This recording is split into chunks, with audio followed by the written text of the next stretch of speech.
What's up, everybody? I'm J-Man. And I'm the Norm, and we are the Underraters. We take a look at movies that are either overappreciated or not appreciated enough. And I gotta say, it is good to be back. And just in time for Halloween. So, let's take a look at a film that has sadly been forgotten over the years. Really, what? I'll give you a hint.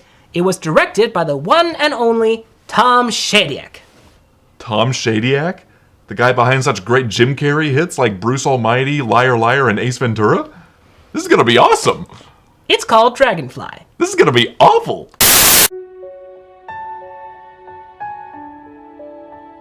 Released back in 2002, Dragonfly was disliked by so many critics that even today it stands at a mere 7% on Rotten Tomatoes.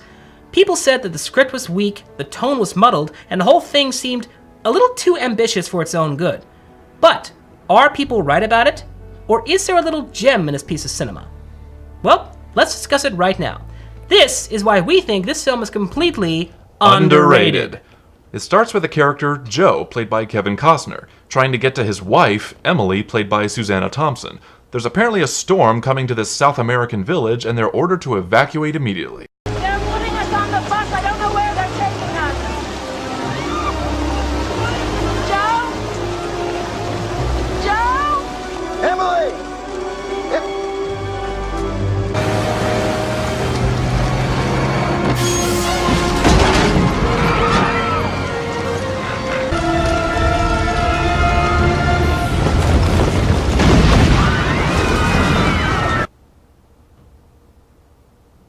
So, a separated married couple, villagers in danger, and a bus in peril.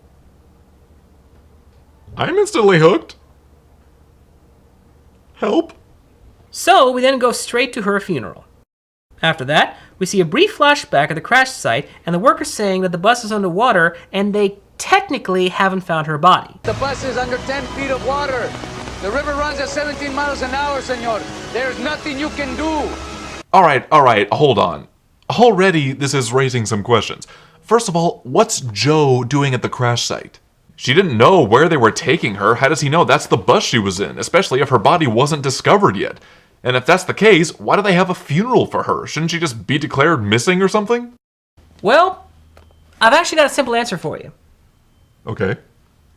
You sure you want to hear it? Because this is going to hit you right in the head. Okay, tell me. You sure? Yeah. Alright, come close. Ready? So anyway, Joe goes to his job at the hospital and tries to take his mind off of it. There's nothing I can do for her, okay? Except keep anyone from joining her. Now, what do we have? Hit the windshield. All right, that's a blowout fracture. What's this? OD attempted suicide. All right, give her to Simon. I'm interested in people who want to live tonight. Yeah, keep anyone from trying to join your wife. Except people who try to off themselves, but who needs them? They're all selfish. Don't you think maybe it's because of jerks like you she did it in the first place? His boss eventually tells him that he's been overworked and that he needs to take time off to grieve. He then decides to visit the suicidal girl. Not to apologize for passing her off, but to tell her that there is no afterlife and this world is all we've got. So go ahead. Be my guest. And when you never wake up again, don't say I didn't warn you. Now, I know this paints him as an asshole, but this is really the setup for his entire character arc. See, he thinks that death is the end-all for all living things, and that ultimately it's the biggest flaw in life. But what he has to learn is that just because someone is dead, that doesn't mean they're completely gone, and that life itself is really a lot more special than that. Ugh, I've been me feeling that for days. What the hell did you do that for? So, after visiting some friends at a bar, he goes home and sees his neighbor, played by Kathy Bates, where she gives him a package and tells him that his pet bird hasn't eaten. He opens it up and sees that it's a Dragonfly mobile. This reminds him of a memory between him and his wife. You mean if you got a chance to come back, you'd want to be earthbound again? No. I'll fly around with you up there. But you know what I'm gonna be. Yeah, but if I'm a bird and you're an insect, Yeah. how are we gonna... You know. Now, not only is that a really good flashback, but it does raise an interesting question. If you could come back as something else, what would it be? Me? I'd like to come back as a fox. because they're smart, loyal, and very friendly. I'd come back as a bear, so I could bite your fox head off for making me watch this dreck. Jackass. Anyway, Joe has a dream/flashback of his wife Emily telling him that she has to go somewhere, presumably right before her death, and he wakes up to something moving on its own. The next day he talks about it and says that he's been seeing dragonflies everywhere. The doctor he's talking to, however, tells him that he's just going buggy. Literally, that's the word he uses, buggy. You know what I think? I think you're literally going buggy living in that house. Thank you, Mr. Shakespeare. Joe then decides to visit all the sick kids that Emily took care of. He eventually falls asleep in the ward when eerie things start happening.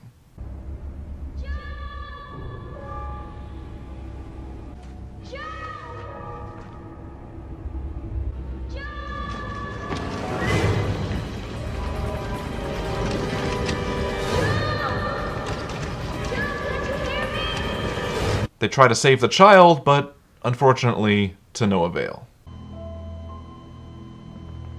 Geez, it's gonna be one of those moments where the person slowly creeps up to the supposedly dead being only to have them suddenly wake up. Yeah, of course it is. He visits the child the next day after hearing that he's actually had many near-death experiences in the past. I'm a Joe. Does it ring a bell? Emily's Joe? She was there. Inside the rainbow. I was falling through it. She flew me out so I could come back and tell somebody something. Tell what, Jeffrey? To who? I don't know. Don't you just hate it when characters forget crucial information just for the sake of tension? Writer's convenience in action. His brother, relative, whatever, shows up and says he just likes to make up tall tales. We then cut straight to a dinner scene where we hear several doctors and therapists give some possible explanations on near-death experiences. Guilt, anger toward our loved ones, that's why we conjure up spirits, because we need to talk to them, not the other way around. Anger? Yeah. Guilt? You bet. But I don't need you crawling up my ass with a flashlight to tell me about it. That's what I have a proctologist for. Sorry. You need help. Tell me about it. So Joe goes to see another sick kid in the hospital who also says he saw Emily and she wants him to go to the rainbow. He then proceeds to talk to his neighbor who, of course, doesn't believe him. So she advises him to go visit Whitewater and take a vacation. He finds something in the mail and sees that it's a bunch of pictures from her travels.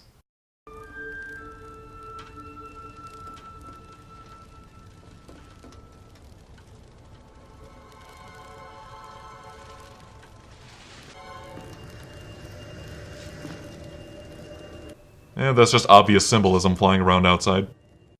He tries to get some sleep, but starts to hear strange noises in the night.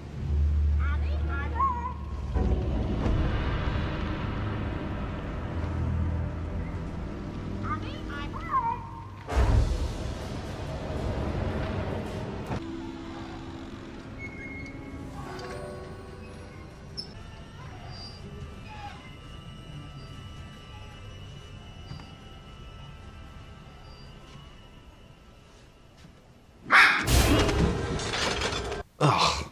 What is it with movies and the cheap animal jump scare? Didn't they know that was cliched even back then? I mean, when will they show us something actually creepy or genuinely scary? I don't know. Maybe it'll happen soon.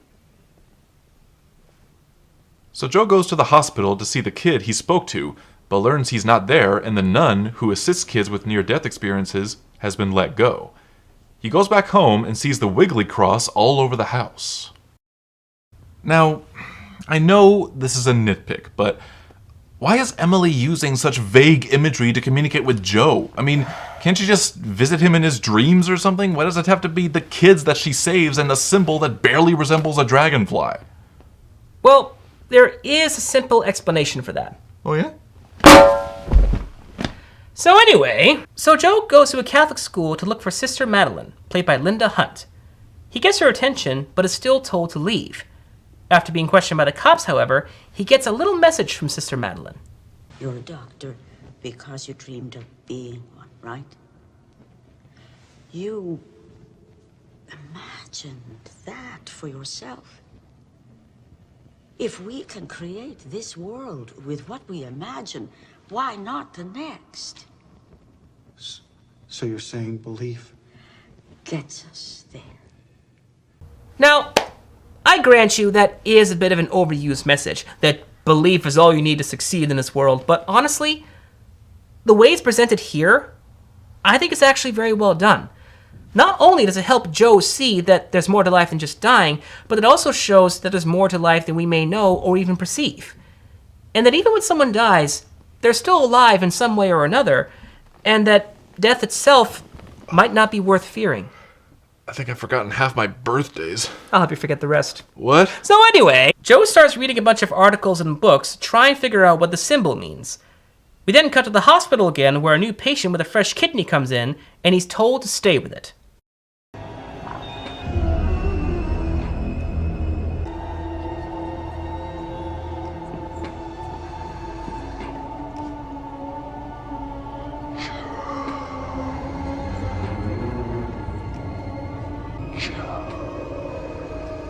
Don't ever work with director Mick G. You're too good for it. They start to take the body away, but he tries to convince them that he's still alive. They, of course, don't believe him, and he wrestles around with them to try to stay with it. After being picked up at the police station by his neighbor, she tries even harder to convince him that he's just going nuts.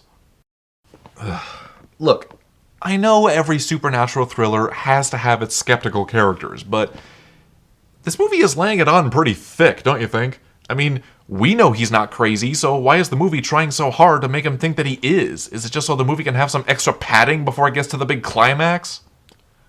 Well, there is an explanation for that. No. I'm not falling for your explanations anymore. Oh, all right. Well, in that case, would you hold on to that for me, please? Gladly. Hey, is that your blood? What? Stop overthinking a movie that's clearly meant to be driven by emotion and not logic! Jeez. So anyway, Joe decides to sell the house and starts packing up some things, including some of Emily's belongings.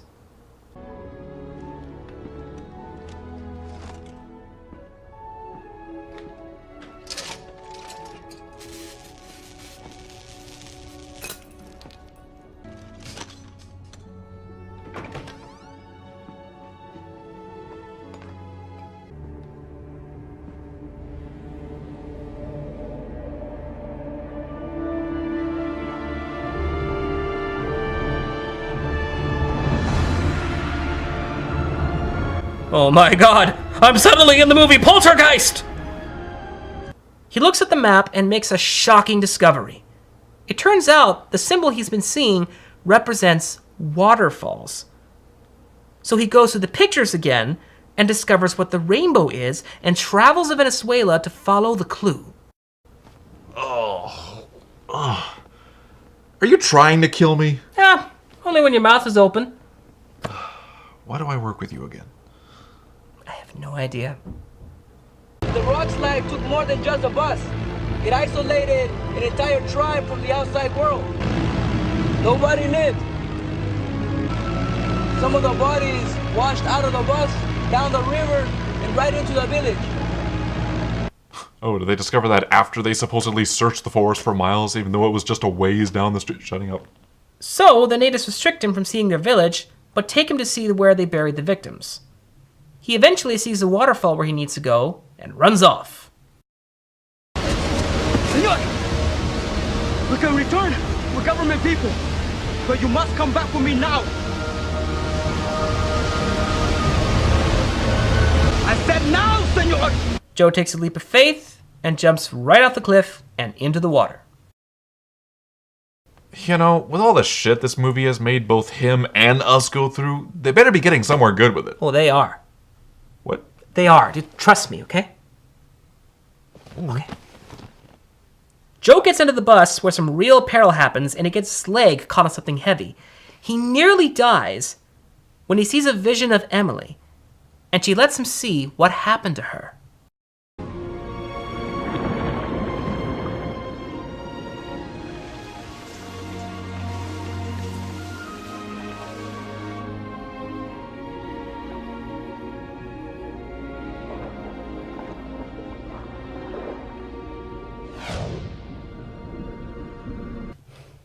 That's it?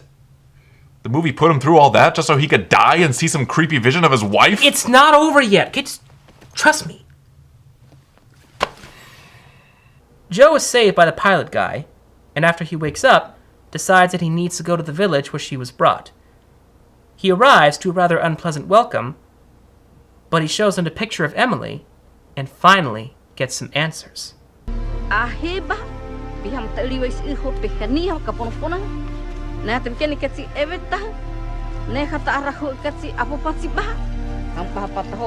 They could not save her body, but they saved her soul. So the movie put him through all that just so he could find out that she died? The stupid vision could have told him that. It's not over yet.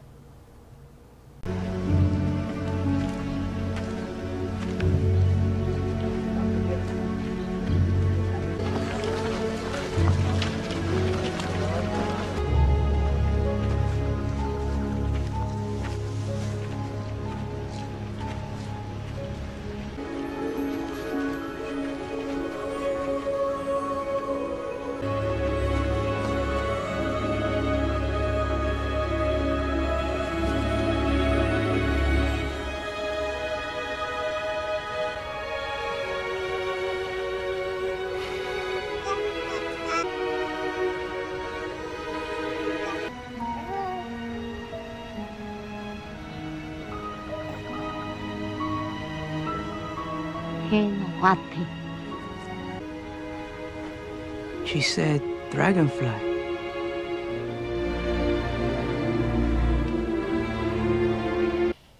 Oh my gosh. So, are you wondering how the baby survived even though Emily didn't?